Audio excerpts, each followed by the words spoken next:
Hi, and thanks for tuning in to the Tom Did It channel. As it's been a while since my last upload, I'd like to talk through the intro and provide some background before we start.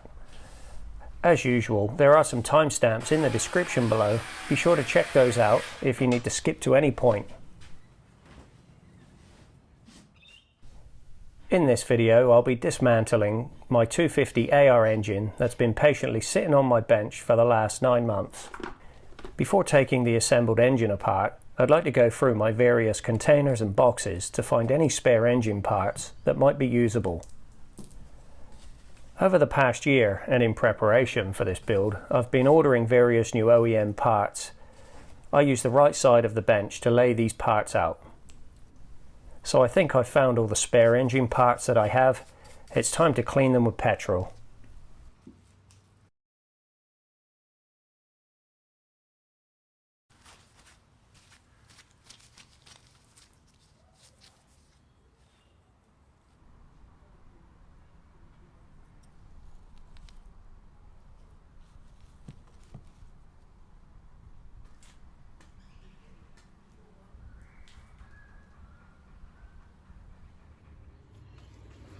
A bit of background. You may remember that the piston on my assembled engine had exploded.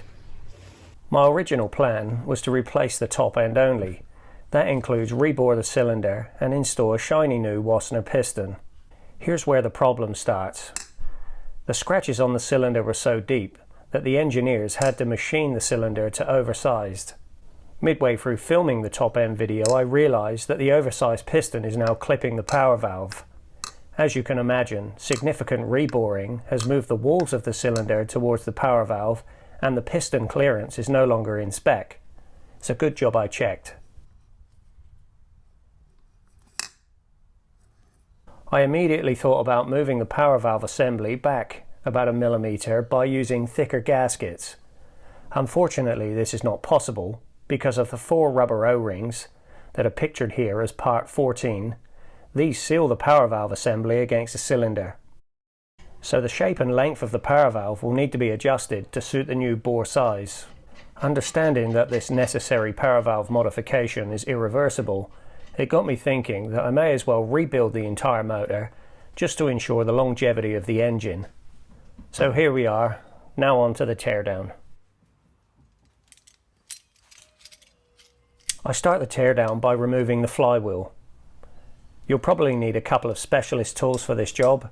Here I'm using the clutch and flywheel holding tool. You'll need this tool to hold the flywheel when removing and tightening this nut.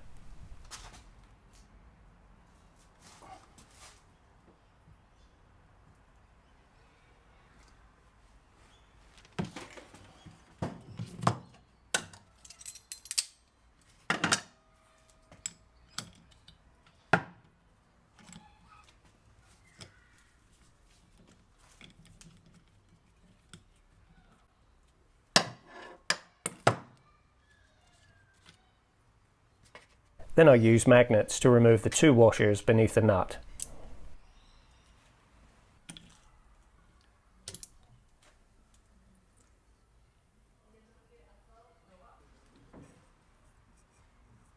Now I use an M27 flywheel puller by Motion Pro.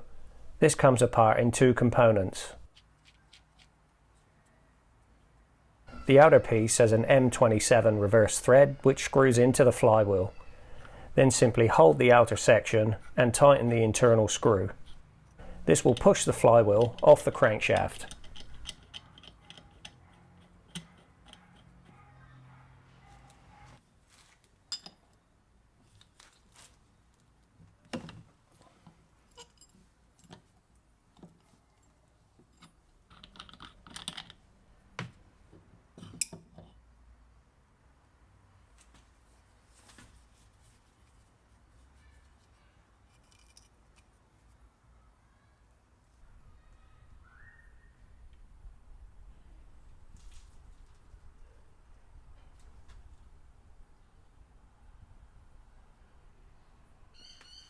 Finally, we remove the 3 Allen key stator bolts, the small pulse generator bolts, and the wiring retaining clip. Then the stator can carefully be removed as a single unit.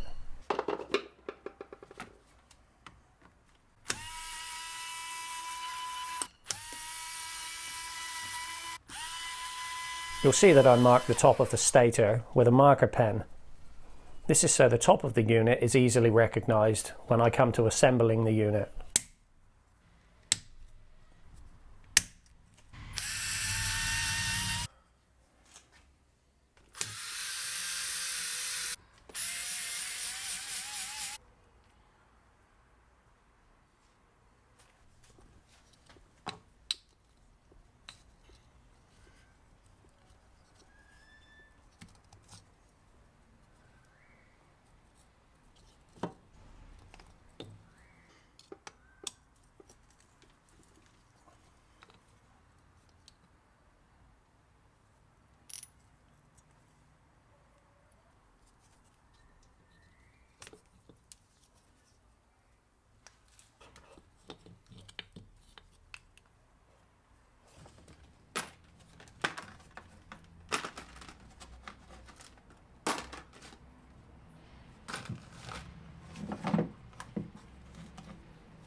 Chapter 2, let's quickly remove the exhaust valve and cover, then move on to the right side of the engine.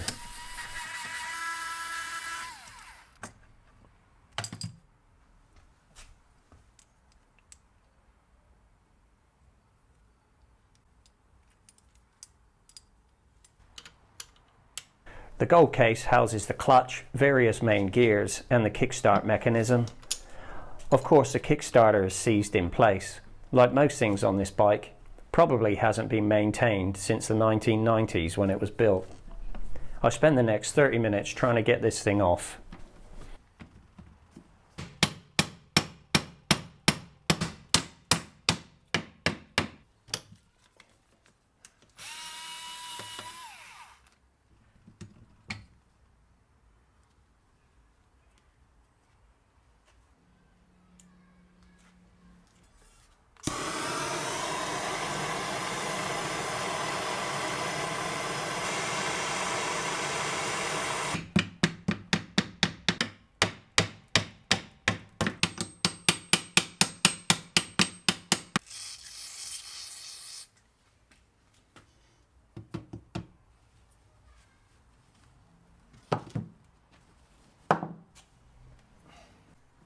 With the kickstarter now finally removed, we can now remove the gold case. The gold case is fixed by about 10 bolts. I loosen each bolt in a crisscross pattern.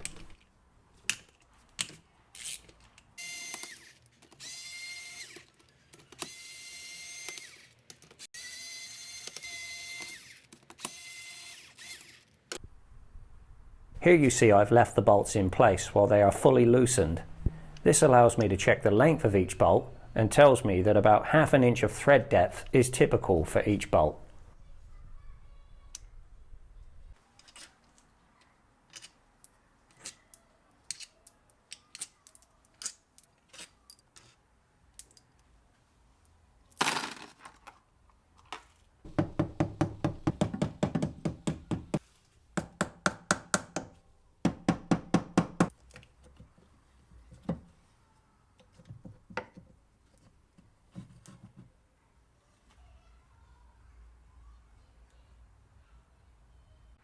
This piece of thick gauge copper cable acts as a gear jamb and allows me to remove the clutch spring bolts and pressure plates inside.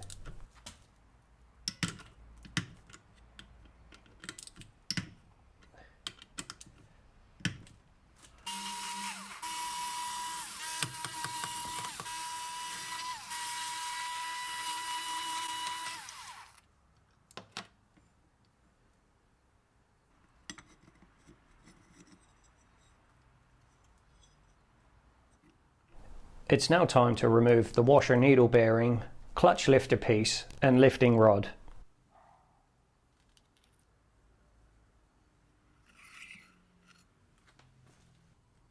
Now I remove the 7 friction discs, 6 clutch plates, judder spring and judder seat.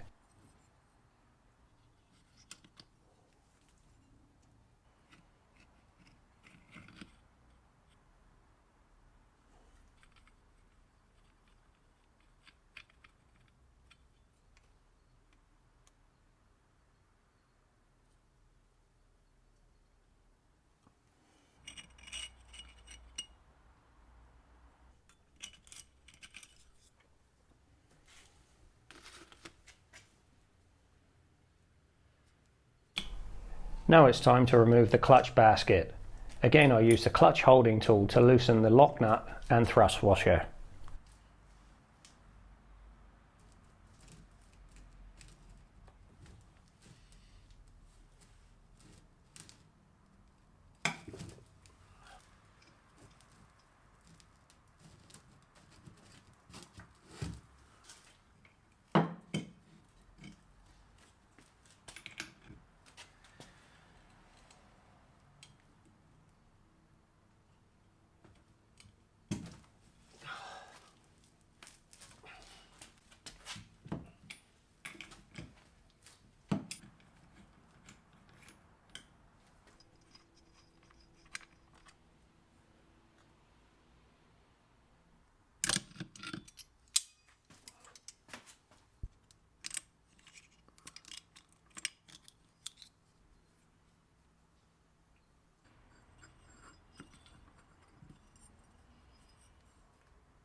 Now remove the needle bearing and clutch outer guide. Moving to the top of the engine, you can now remove the clutch lifter arm. Now I'm loosening the primary drive gear.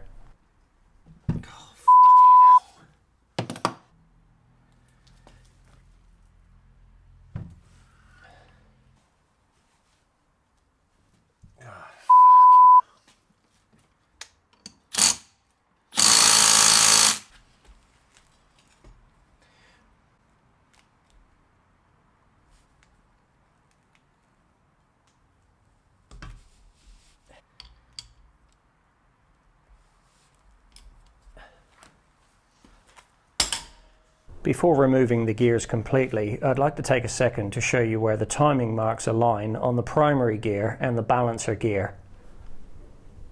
You can see the primary gear as a small dot and the balancer gear below has a small bump. It's important to align these when you rebuild the engine.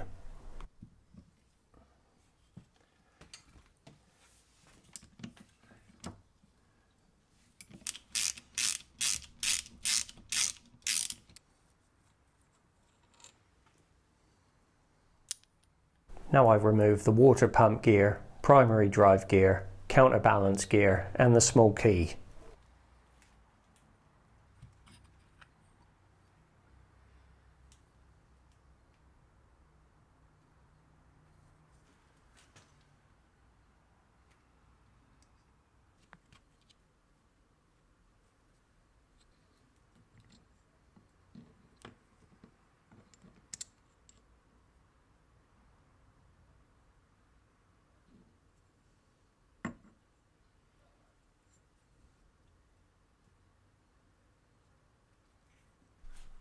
Now I remove the counterbalancer shaft.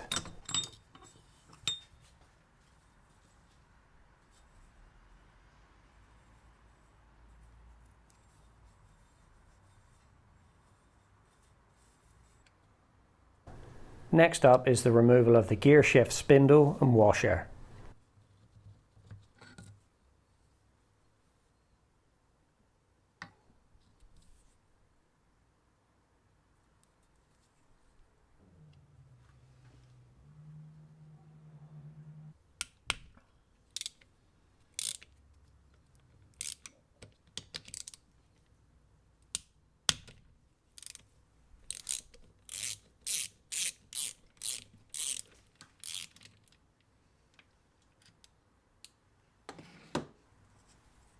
Be careful when you remove this shift drum because there are two small springs inside.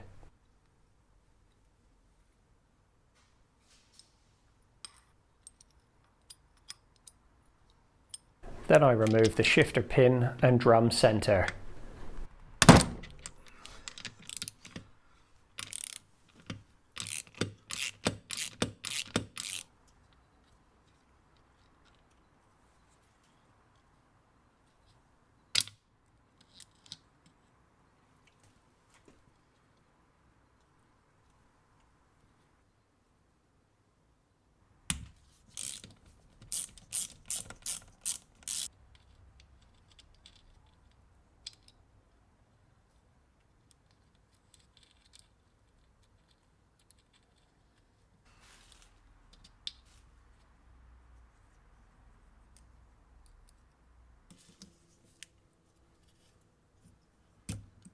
Now I remove the kickstart gears.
I'm almost ready to split the cases, but first I must remove the cylinder, piston and the reeve valve.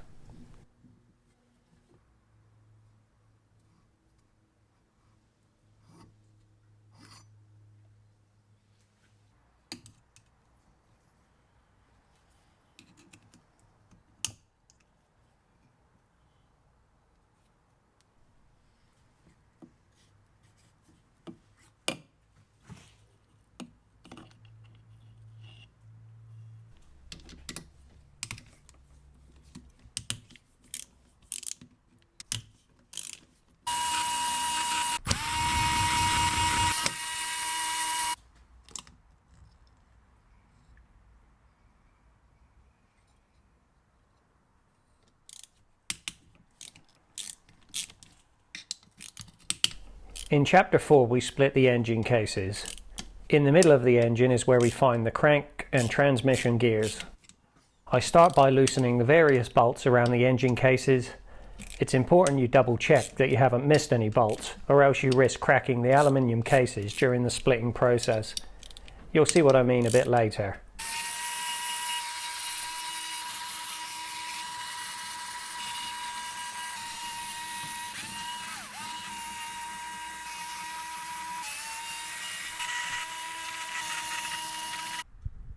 Again, like the gold engine case, I loosen each bolt and leave it in place. As you can see here, it seems a typical thread depth for these cases is about 1/2 inch.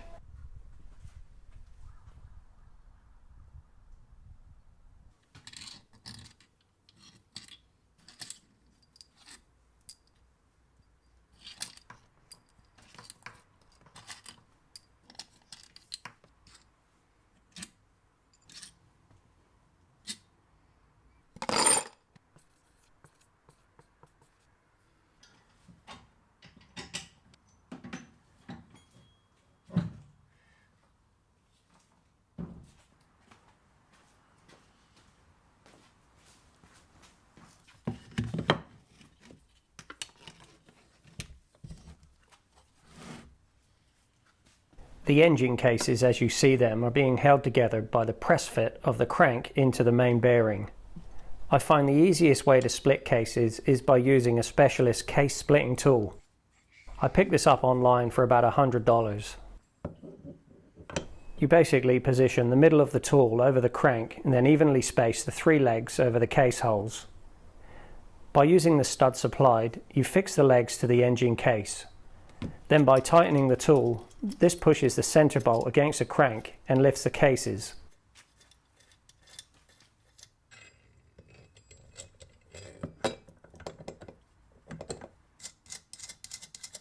With each turn, the crank will release from the main bearing and the cases will split. The creaking noise is perfectly normal. The back of the cases may also need a few light taps with a soft hammer just to help them on their way.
In this final chapter, we remove the transmission and crank from the left side engine case.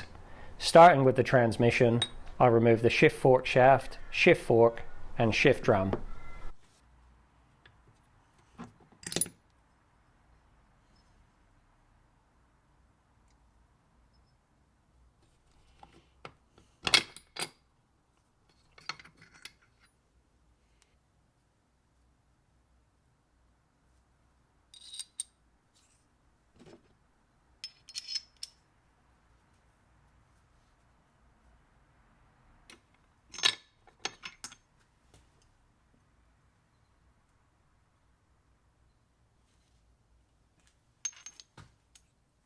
Now it's time to remove the crank from the left-hand side main bearing.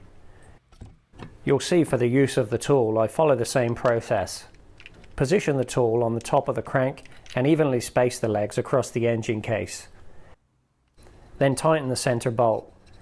This will push the crank out of the main bearing.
Well, that's about as far as I'm going to go with this video. Thanks for watching and staying till the end. If you enjoyed the content or found it informative, please look out for my upcoming rebuild video. Bye for now.